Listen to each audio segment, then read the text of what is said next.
आपका स्वागत है। फिर से मैं लेके आया हूँ जीएस के फिजिक्स का बहुत महत्वपूर्ण टॉपिक मोशन। आइए शुरू करते हैं बिना समय वेस्ट करते हुए। गति गति गति दोस्तों, गति की डेफिनेशन होती है यदि किसी वस्तु का समय तथा प्रेक्षक की स्थिति में उसकी स्थिति में बदलाव हो रहा है तो वो वस्तु गति की अवस्था में है। जैसे कि कोई यहाँ पे एक व्यक्ति खड़ा है, ये कोई एक व्यक्ति खड़ा है और यहाँ पे ये गाड़ी जा रही है, तो ये वस्तु है, ये इसका प्रेक्षक हो गया। तो समय के साथ 10 सेकंड पहले ये गाड़ी यहाँ थी, माना 20 सेकंड बाद ये गाड़ी, इस व्यक्ति ने 10 सेकंड पहले ये गाड़ी यहाँ देखी थी, 20 सेकंड बाद ये गाड़ी यहाँ देख रहा है। तो इस व्यक्ति के सापेक्ष इस वस्तु की स्थिति में परिवर्तन हो रहा है। तो वस्तु की स्थिति में समय तथा प्रेक्षक की स्थिति के सापेक्ष वस्तु की स्थिति में परिवर्तन गति कहलाता है। दोस्तों ये गाड़ी थी, ये गाड़ी 10 सेकंड पहले इस प्रेक्षक ने या व्यक्ति ने यहाँ देखी थी, ये 10 सेकंड बाद यानी कि देखता है वो, ये यहाँ आ गई, तो इसकी स्थिति परिवर्तन हुई, तो ये हमारी गति हो गई।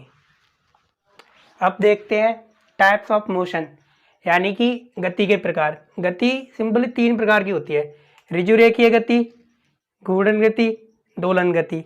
दोस्तों जो ऋजुरेखीय गति होती है, यानी कि जैसे कि कोई एक सीधी रेखा में गति कर रही है, जैसे कि कोई ट्रेन है या ये कोई कार है, ठीक है, ये कोई कार है, ये सड़क पे एक सीधी रेखा में गति कर रही है, तो ये मेरी ऋजुरेखीय गति हो गई। और घूर्णन गति हम इसे कहते हैं किसी अक्ष के प्रति कोई ये घूम रहा है, जैसे कि ये व्हील है, कार का व्हील होता है, एक्सल के अक्ष के प्रति घूमता है, तो मेरी घूर्णन गति हो गई। दोलन गति होती है जैसे कि कोई एक ये वस्तु है, ये अपनी इस पोजीशन में है, कुछ सेकंड बाद मैंने ये देखा ये इस पोजीशन पे आ गई, फिर ये वापस इस पोजीशन पे आ गई, फिर कुछ सेकंड बाद इस पोजीशन पे चली गई, फिर, यानी कहने का मतलब ये है दोलन गति वह गति होती है जिसमें कोई वस्तु या कोई पिंड गति कर रहा होगा तो बार बार अपनी स्थिति को दोहराएगा, वो हमारी दोलन गति होती है। आइए दोस्तों आगे समझते हैं इसको इसकी डेफिनेशन के साथ। ऋजुरेखीय गति को हम सरल रेखीय गति भी कहते हैं।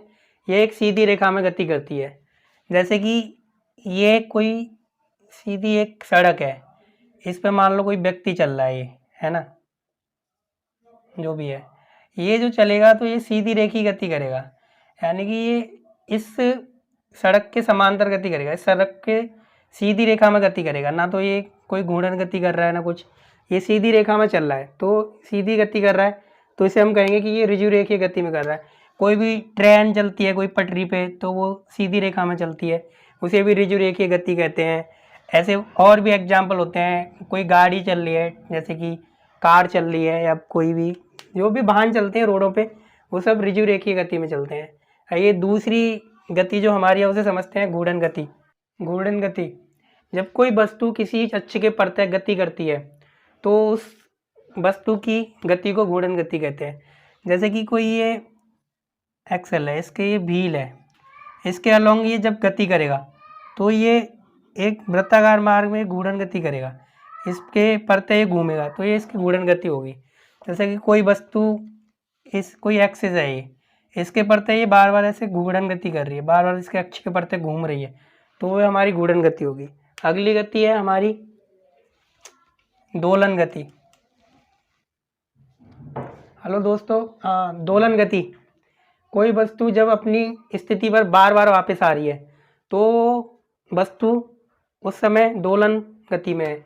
जैसे कि हमारी कोई घड़ी की सुई, आपने घड़ी को देखा होगा, जो क्लॉक होती है उसका पेंडुलम या कोई सुई होती है, वो देखा होगा, जो अलार्म जब बजता है तो बार बार इस स्थिति से यहाँ तक जाती है, फिर वो वापस आ जाती है, इस स्थिति से यहाँ तक जाती है, फिर वापस आ जाती है। दूसरा एग्जाम्पल मैं लेना चाहूँगा, जैसे तराजू होता है हमारा, तो वो देखा होगा जब उस पर वेट रखते हैं तो अपनी स्थिति से यहाँ जाएगा, फिर वापस यहाँ आ जाएगा, फिर यहाँ जाएगा, फिर वापस यहाँ आ जाएगा, तो ये दोलन गति में होते हैं। यानी कहने का मतलब ये है, कोई वस्तु अगर वो इस स्थिति पर है, कुछ पल बाद इस स्थिति पे पहुंच गई, वापस फिर इस स्थिति पे आ रही है, फिर यहाँ जा रही है, फिर द्वारा लौटकर इस स्थिति पे आ रही है, मतलब वो अपनी पोजीशन चेंज नहीं कर रही है लेकिन अपनी पोजीशन पे वापस बार बार आ रही है। ऐसे ये मार्कर है, अगर मैं ऐसे हिलाऊं इसे ऐसे करके तो ये मेरा मार्कर दोलन गति में, क्योंकि ये इसकी जो पोजीशन यहाँ पर है इस पोजीशन पे ये बार बार वापस आ रहा है, तो ये मेरी दोलन गति हो गई। आइए इसके कुछ और भी गति के महत्वपूर्ण कुछ डेफिनेशन समझते हैं। अब समझते हैं हम दूरी। दूरी क्या होती है? किसी दिए गए समय अंतराल में किसी वस्तु द्वारा किसी पथ पे तय की गई कुल लंबाई को हम दूरी कहते हैं। यानी कोई वस्तु है, ये मेरी कोई वस्तु है यहाँ, ठीक है, ये वस्तु यहाँ पर है मेरी कोई, ठीक है, कोई समय अंतराल में वो यहाँ से चली और यहाँ तक पहुँच गई, तो ये जो टोटल ये जो दूरी है कुल, ये जो पथ है इस पथ पे यहाँ से यहाँ तक मान लो t सेकंड में यहाँ से यहाँ तक गई, तो ये पथ की जो कुल लंबाई है इसे ही मैं दूरी बोल सकता हूँ, यही मेरी दूरी हो गई। आइए समझते हैं इसे डेफिनेशन के साथ। दूरी की ये डेफिनेशन लिख दिया मैंने, जैसे मैंने जो बताया वही डेफिनेशन में, किसी दिए गए समय अंतराल में वस्तु द्वारा पथ पर तय की गई कुल लंबाई दूरी कहलाती है। जैसे कि ये कोई यहाँ से ये बिंदु थी, यहाँ से ये बंदा गया, यहाँ गया, फिर ये गया, ये जिस पथ पर जितने समय अंतराल में, किसी समय अंतराल में ये व्यक्ति यहाँ से चला, यहाँ गया, फिर यहाँ गया, यहाँ से यहाँ तक पहुँचा, तो ये जो टोटल होगी यहाँ से ऐसे चल के जितनी भी ये लंबाई होगी पथ की वो मेरी दूरी कहलाएगी। चाहे वो यहाँ से ऐसे घूम ले या फिर यहाँ से चले जाए, ये जैसे कि मैं यहाँ से गया और यहाँ पे आ गया, तो ये जो लंबाई होगी ना, ये टोटल लंबाई मेरी दूरी कहलाएगी। दूरी का एक बहुत इम्पोर्टेंट रोल होता है कि दूरी कभी शून्य नहीं होती है विस्थापन की तरह। दूरी जो होती है वो हमेशा कुछ ना कुछ होगी, 100 मीटर 200 मीटर, लेकिन कभी शून्य नहीं होगी। दूरी का मात्रक मीटर होता है, दूरी को हम मीटर में नापते हैं, किलोमीटर में भी दूरी का मात्रक हम मीटर लेते हैं। दूरी जो होती है वो एक अदिश राशि होती है, क्योंकि ये ज़रूरी नहीं है कि ये निश्चित दिशा में ही चली जाए, इसलिए इसे हम अदिश राशि होती है। ये दूरी जो होती है वो अदिश राशि होती है। आइए हम समझते हैं विस्थापन। विस्थापन को हम कह सकते हैं दो बिंदुओं के बीच की वह न्यूनतम विस्थापन जो होता है हमारा किन्हीं दो बिंदुओं के बीच की लंबवत दूरी या न्यूनतम दूरी, वो हमारा विस्थापन कहलाता है। जैसे कि मैंने बताया था कि दूरी तो ये कुल लंबाई होती है, ठीक है, ये हमारी कुल लंबाई होती है दूरी। लेकिन मैं यहाँ पे जैसे बोलूँ, यहाँ से ये गया यहाँ तक, नहीं, यहाँ से ये गया ऐसे करके गया, तो ये जो हमारी होगी यहाँ से ऐसे कुल लंबाई ये दूरी होगी। लेकिन विस्थापन जो होगा वो हमारी न्यूनतम दूरी होगी, यहाँ से यहाँ तक की जो दूरी होगी वो हमारा विस्थापन होगा। विस्थापन जो होता है उसका भी मात्रक मीटर होता है, लेकिन विस्थापन सदिश राशि होती है और विस्थापन शून्य भी होता है। विस्थापन जो होता है वो शून्य भी हो जाता है, लेकिन दूरी कभी शून्य नहीं होती है, लेकिन विस्थापन हमारा शून्य होता है। समझेंगे इसे आइए डेफिनेशन के साथ। दो बिंदुओं के बीच की लंबवत दूरी यानी न्यूनतम दूरी, मिनिमम डिस्टेंस, वो हमारी दूरी कहलाती है। जैसे कि ये था, यहाँ से ये कोई व्यक्ति यहाँ एक बिंदु से चला, ठीक है, और ये गया यहाँ तक, ठीक है, यहाँ पे जाके रुक गया, फिर वो वापस आ गया यहाँ तक, तो जो हमारी दूरी होगी, मान ली मैंने यहाँ से मानी ये यहाँ तक 500 मीटर थी दूरी, ठीक है, यहाँ से यहाँ तक कितनी दूरी थी, ए पॉइंट से बी पॉइंट तक की दूरी मेरी 500 मीटर थी। व्यक्ति जो था वो यहाँ से ए से बी तक गया, लेकिन वो वापस आ गया, बी से यहाँ तक वो 250 मीटर वापस चल के आ गया और यहाँ आके वो स्टॉप हो गया। तो अगर वो मुझसे पूछेगा कोई कि जो दूरी है वो कितनी होगी, तो मैं बताऊंगा कि दूरी जो होगी वो दूरी क्या होती है, जितने पथ पर कुल लंबाई, तो कुल लंबाई कितनी चली उसने 500, यहाँ से बी पॉइंट तक गया, बी पॉइंट से फिर सी पॉइंट तक 250 आया, तो मेरी जो दूरी होगी वो होगी 500 प्लस 250 यानी कि 750। लेकिन मेरा जो विस्थापन होगा वो मेरा विस्थापन क्या होता है, दो बिंदुओं की न्यूनतम दूरी, यानी कि व्यक्ति यहाँ से यहाँ तक गया लेकिन चलकर यहाँ पर आ गया, तो मेरा जो विस्थापन होगा वो ए से लेकर सी के बीच की जो दूरी होगी वो मेरा विस्थापन होगा। तो दोस्तों यहाँ पे जो मेरा विस्थापन होगा वो 250 होगा। विस्थापन कितना होगा? 250। तो विस्थापन की डेफिनेशन से आपको समझ में आ गया होगा कि जो विस्थापन होता है वो दो बिंदुओं की मिनिमम डिस्टेंस होती है, यानी कि बहुत न्यूनतम बोल सकते हैं, लंबवत दूरी भी समझाऊंगा। न्यूनतम दूरी जो होती है वो हमारा विस्थापन होता है। जैसे कि अगले एग्जाम्पल के साथ समझते हैं। दूरी एक अदिश राशि है, ठीक है। विस्थापन जो होता है वो सदिश राशि है। इन दोनों में अंतर समझ रहे हैं हम, ठीक है। दूरी जो होती है अदिश राशि होती है, विस्थापन सदिश राशि होती है। मात्रक दोनों का मीटर ही होता है, ठीक है। लेकिन एक बहुत ही महत्वपूर्ण टॉपिक कि जब कोई ए बिंदु से बी बिंदु तक सरल रेखीय गति की जाएगी तो उस जगह मेरा दूरी और विस्थापन बराबर होगा, ठीक है। जब कोई ए बिंदु से बी बिंदु के बीच में, ए बिंदु से बी बिंदु तक एक सरल रेखा में गति की जाएगी तो जो मेरा दूरी और विस्थापन होगा वो सेम होगा। कैसे? जैसे कि यहाँ से यहाँ तक गया एक व्यक्ति, ये इसकी जो दूरी थी 500 मीटर थी, 1 किलोमीटर जो भी मान लो। ए बिंदु से चला वो बी तक पहुँचा तो इसकी जो लंबाई थी टोटल कितनी थी? 500 मीटर। अब बोलूँगा विस्थापन निकालना मुझे इसका, तो विस्थापन कितना होगा मेरा? ए बिंदु से बी बिंदु तक की लंबवत दूरी, यानी कि लंबवत दूरी भी कितनी है? 500 ही है। न्यूनतम दूरी दो बिंदुओं के बीच की 500 है। तो ये क्वेश्चन आरआरबी ग्रुप डी में कई बार पूछा गया है। एएलपी में आया था ये 2016 में, 17 में, 18 में आया था सॉरी, कि दूरी और विस्थापन बराबर कब होते हैं। तो हम कह सकते हैं कि दूरी और विस्थापन हमारा सरल रेखीय गति में, यानी कि ऋजु रेखीय गति जब करते हैं तो दूरी और विस्थापन हमारे बराबर होते हैं। जैसे कि जब कोई वस्तु किसी वृत्ताकार मार्ग पे गति कर रही है तो यहाँ पे वो पूछ ले तुमसे कि दूरी और विस्थापन बताइए, ठीक है। तो दोस्तों आप कैसे निकालोगे? आपको पता है दूरी क्या होती है, यानी कि दूरी होती है, ये ए पॉइंट था, यहाँ से कोई व्यक्ति या कोई वस्तु यहाँ से चली और ये वृत्ताकार मार्ग पे चक्कर लगाते हुए यहीं आ गई, तो इसकी जो दूरी होगी वो इसके परिधि के बराबर होगी, यानी कि 2πr, ठीक है। इसकी जो परिधि है उसके बराबर होगी, यानी कि उसकी लंबाई होगी यहाँ से लेके इस पॉइंट पे चलते हुए और यहाँ तक, ए पॉइंट तक। लेकिन इसका विस्थापन क्या हो जाएगा दोस्तों? क्योंकि ये यहाँ से चला और यहीं आके अपनी गति को समाप्त कर रहा है, अपनी मतलब यहाँ से चलता है और यहीं पे अपनी गति को समाप्त कर रहा है, तो इसका विस्थापन हो जाएगा 0। तो कभी भी ध्यान रखना, गूढ़न गति वगैरह होती है तो उसमें जो विस्थापन होता है वो 0 होता है हमेशा, लेकिन हमेशा नहीं होता।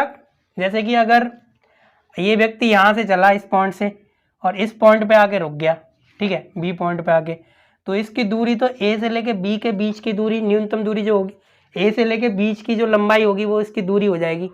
लेकिन इसका जो विस्थापन होगा वो ए से लेके बी के तक, बीच तक, ए पॉइंट से बी पॉइंट तक की लंबवत दूरी इसका विस्थापन होगा।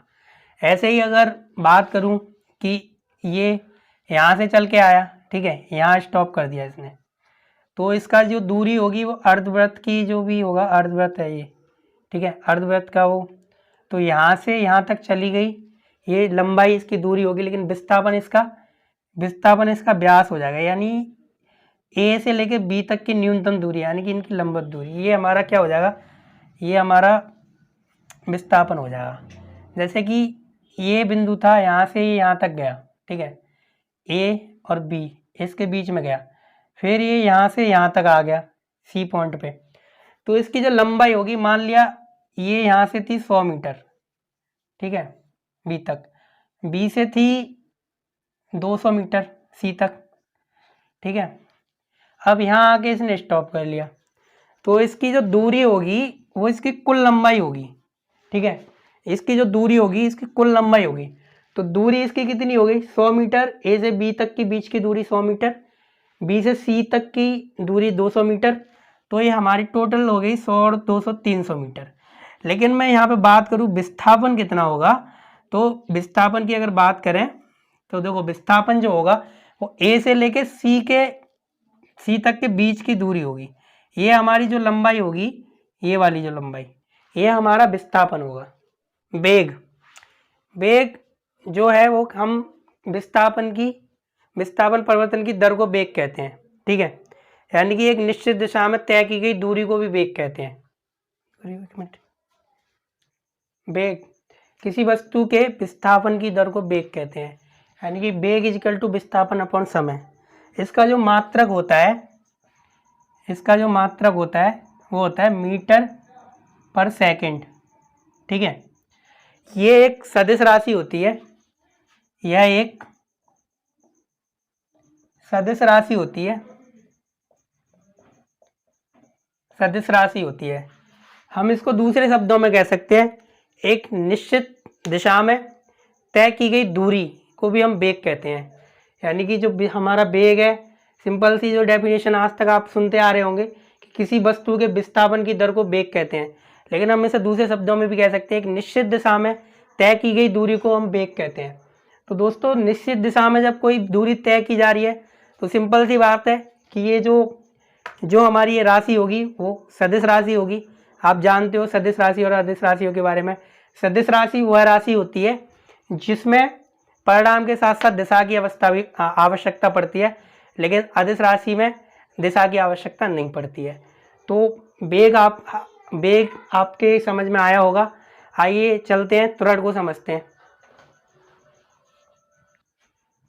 त्वरण, वेग में परिवर्तन की दर को त्वरण कहते हैं। यानी कि वेग में परिवर्तन की दर को त्वरण कहते हैं। त्वरण, ठीक है, वेग में परिवर्तन की दर को। अगर त्वरण बात करें तो वेग अपॉन समय, वेग में परिवर्तन की दर को हम त्वरण कहते हैं, ठीक है। तो वेग में परिवर्तन कुछ भी हो रहा है, कितने समय अंतराल में हो रहा है। यानी कि एक गाड़ी थी, कोई मैं गाड़ी या मान लेता हूँ कोई गाड़ी लेके जा रहा है, अभी रोड पे कोई गाड़ी लेके जा रहा है, उसने एक्सीलरेटर दबाया और पहले वो मैंने 10 सेकंड पहले देखी थी कि यहाँ पे उसका वेग था 20 मीटर पर सेकंड। उसके बाद उसने 10 सेकंड बाद उसका वेग बदल गया 30 मीटर पर सेकंड हो गया। तो यानी कि 10 सेकंड में उसके जो वेग में परिवर्तन आया वो हमारा त्वरण कहलाता है। तो वेग में परिवर्तन अपॉन समय, ये हमारा क्या हो गया, त्वरण हो गया। त्वरण जो होता है इसका मात्रक होता है त्वरण का मीटर प्रति सेकंड स्क्वायर, ठीक है। बंद करियो। यह एक सदिश राशि होती है। और एक बहुत ही इंपॉर्टेंट चीज़ आपको याद रखनी है, जब भी वेग घटता है, ठीक है, जब भी वस्तु का वेग घटता है तो हमारा जो त्वरण होता है वो ऋणात्मक हो जाता है, ठीक है। जैसे कि कोई वस्तु थी, उसका वेग, वस्तु का वेग घटता है तो त्वरण हमारा जो होता है वो ऋणात्मक हो जाता है। ये बात आपको याद रखनी होगी।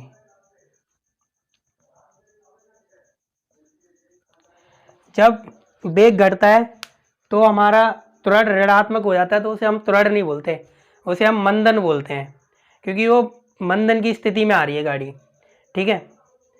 आइए समझते हैं गति के समीकरण। दोस्तों गति के समीकरण 3 होते हैं। आइए मैं समझते हैं, पहले समीकरण को समझते हैं। पहला जो होता है b = u + at, ठीक है दोस्तों। दूसरा समीकरण होता है, दूसरा समीकरण होता है s = ut + ½ at²। दोस्तों तीसरा समीकरण जो होता है वो होता है v square plus is equal to u square plus 2as। दोस्तों यहाँ पे आपको समझना होगा कि जो b होता है, b जो होता है वो हमारा अंतिम वेग होता है। क्या होता है? अंतिम वेग होता है। u जो होता है दोस्तों वो होता है प्रारंभिक वेग।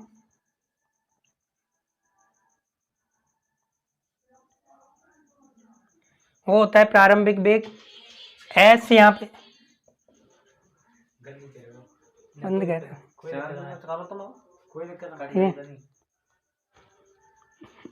एस जो होता है वो दूरी या विस्थापन। टी होता है हमारा समय। और दोस्तों ए जो होता है वो हमारा त्वरण होता है। ये समीकरण कैसे यूज करने हैं दोस्तों मैं अगली वीडियो में आपको सिखाऊंगा, जब मैं गति के न्यूमेरिकल कराऊंगा। आपको इस वीडियो के बाद गति के न्यूमेरिकल की वीडियो मिलेगी, तो वहाँ पे मैं इस टॉपिक से रिलेटेड जितने भी न्यूमेरिकल एग्जाम में पूछे जाते हैं वो कराऊंगा। बहुत ही इंपॉर्टेंट, जो रेलवे में कई बार पूछे गए हैं। आइए समझते हैं हम अपना नेक्स्ट टॉपिक। आइए समझते हैं प्रक्षेप गति। दोस्तों प्रक्षेप गति क्या होती है? जब हम किसी वस्तु को पृथ्वी की सतह से आकाश की ओर फेंकते हैं तो उस पिंड पर पृथ्वी के गुरुत्व बल के कारण, प्रभाव के कारण वो वक्रीय पथ में गति करने लग जाता है, तो उसे हम प्रक्षेप गति कहते हैं। जैसे कि ये पृथ्वी की सतह है, ठीक है। यहाँ पे कोई व्यक्ति खड़ा है, ठीक। यहाँ पे कोई व्यक्ति है, इसने मान लो भाला फेंका। ये भाला जब ऐसे फेंका तो इस पर गुरुत्व का प्रभाव होगा, गुरुत्व बल अपना काम करेगा। जब गुरुत्व का प्रभाव होगा तो ये एक वक्रीय पथ में गति करने लग जाएगा। तो जो वक्र पथ होता है, जो वक्रीय पथ होता है जिसमें गति करता है, उसे हम प्रक्षेप पथ कहते हैं। और उस गति को हम प्रक्षेप गति कहते हैं। इसमें जो यहाँ से लेके और यहाँ तक, यानी कि जिस बिंदु से उसने भाला फेंका और पृथ्वी पर जिस बिंदु पर गिरा, उन दोनों के बीच की क्षैतिज दूरी जो होती है वो हमारा परास कहलाता है, रेंज। वो हमारा परास कहलाता है, रेंज। ठीक है दोस्तों। और जो वस्तु, जब किसी व्यक्ति ने उस पिंड को फेंका तो पृथ्वी से वो आकाश तक की मैक्सिमम दूरी जो होती है, अधिकतम दूरी होती है, उसे हम प्रक्षेप की अधिकतम ऊंचाई बोलते हैं, उड्डयन काल। अब इसमें महत्वपूर्ण टॉपिक है उड्डयन काल। उड्डयन काल क्या होता है? जब किसी पिंड को हम यहाँ से फेंक रहे हैं, उस पिंड के यहाँ से फेंकने के बाद पृथ्वी पर गिरने तक का जो समय होता है वो कुल समय हमारा उड्डयन काल होता है।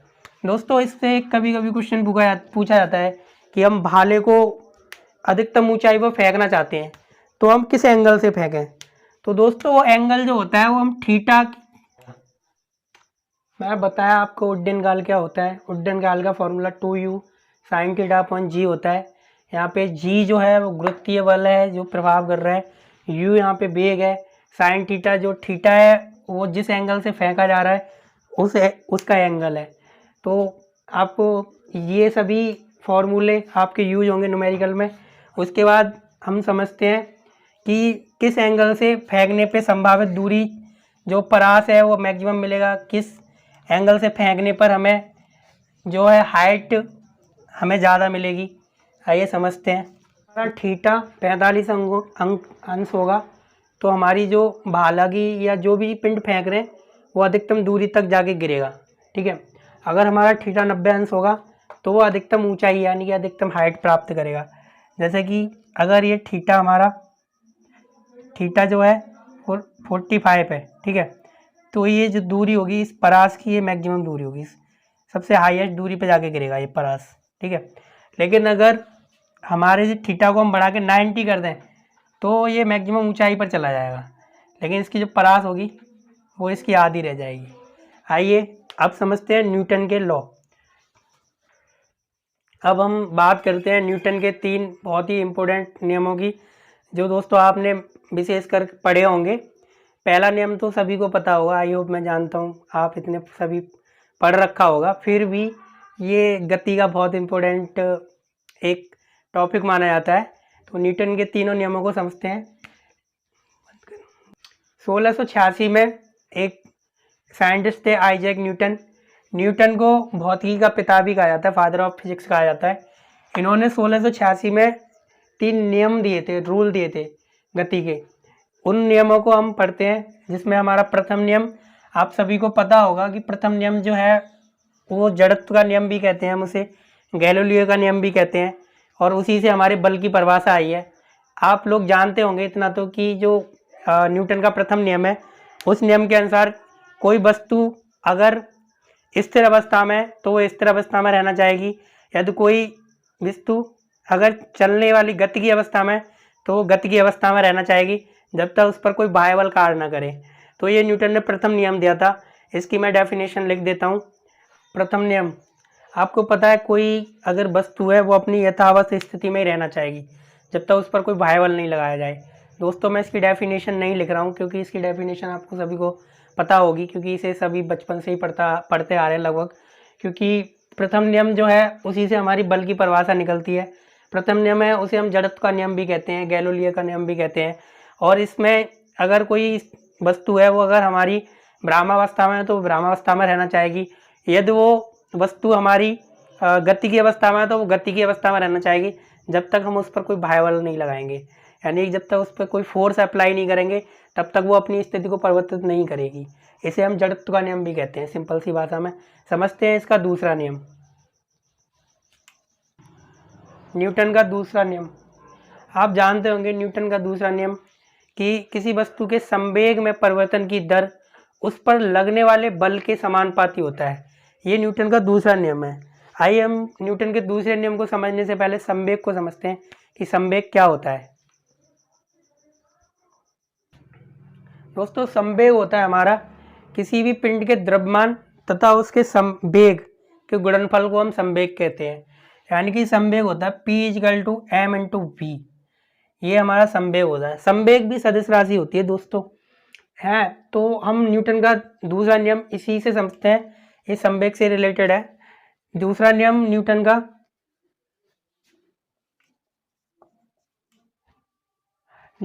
दूसरा नियम, किसी वस्तु के संवेग में परिवर्तन की दर उस वस्तु पर लगने वाले बल के समानुपाती होती है। यानी कि F proportional m × a, F = k × ma। k की जो वैल्यू है वो 1 होती है, 1 मान लेंगे तो आ जाएगा F = ma। दोस्तों तीसरा नियम क्रिया प्रतिक्रिया नियम भी बोलते हैं हम इसे, यानी कि आप इसे जानते होंगे इस नियम को। प्रत्येक क्रिया के विपरीत परंतु विपरीत दिशा में, प्रत्येक क्रिया के बराबर परंतु विपरीत दिशा में एक प्रतिक्रिया होती है। ये न्यूटन ने तीसरा नियम दिया था।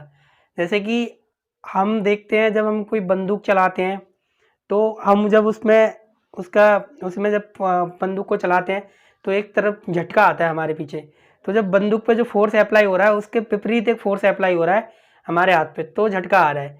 हम जब नाव खड़ी है किसी नदी के किनारे पे, तो हम उसमें जब छलांग लगा रहे हैं तो देखा होगा कि नाव पीछे की तरफ हट जाती है। तो वो हमारा एग्जाम्पल न्यूटन के तीसरे नियम का ही है। जब भी हम उससे छलांग लगा रहे हैं तो हम अपने पैरों से नाव में एक बल छोड़ रहे हैं, तो मतलब एक बल जनरेट कर रहे हैं, तो जो नाव है वो भी एक उसी बल के बराबर एक बल जनरेट करेगी, लेकिन वो उसके विपरीत होगा। तो ये सब हमारा जो तीसरा नियम है ये क्रिया प्रतिक्रिया का नियम होता है। और ये हम किसी भी वस्तु पर जब फोर्स अप्लाई करेंगे तो वो एक फोर्स अप्लाई हमारी तरफ करेगी, इक्वल होगा लेकिन उसके विपरीत होगा। तो ये इसका तीसरा नियम है क्रिया प्रतिक्रिया का नियम। इसके कुछ एग्जाम्पल पूछे जाते हैं, मैं बताता हूँ इसके एग्जाम्पल्स कैसे रेलवे में पूछे जाते हैं बार बार। क्रिया प्रतिक्रिया के कुछ उदाहरण हैं, जैसे कि जब हम बंदूक चलाते हैं तो बंदूक से जब गोली छूटती है तो एक झटका सा लगता है हमारे हाथ में, वो भी क्रिया प्रतिक्रिया का एक उदाहरण है। जब हम नाव चलाते हैं पानी के अंदर तो वो नाव एक चप्पू जिसे बोलते हैं बांस का होता है, उससे धक्का लगाते हैं, तो हम उससे धक्का लगाते हैं तो हमारे चप्पू से हम जितना बल अप्लाई कर रहे होते हैं उतनी हमारी नाव में आगे के लिए धक्का लगता है, तो हमारी नाव चलती है, वो भी क्रिया प्रतिक्रिया से चलती है। रॉकेट या वायुयान जब गति करते हैं तो उनके भी इंजन जो होते हैं वो गैसों का उत्सर्जन करते हैं, और उन गैसों से एक फोर्स जनरेट होता है जो हमारे वायुयान को आगे की ओर धक्का लगाता है, तब हमारा रॉकेट या वायुयान आगे की ओर गति करते हैं। गति चैप्टर यहीं समाप्त होता है दोस्तों। अब मैं अगली वीडियो में इसके न्यूमेरिकल लेके आऊँगा, और आई होप आपको ये वीडियो अच्छी लगेगी, और मिलते हैं अगली वीडियो में।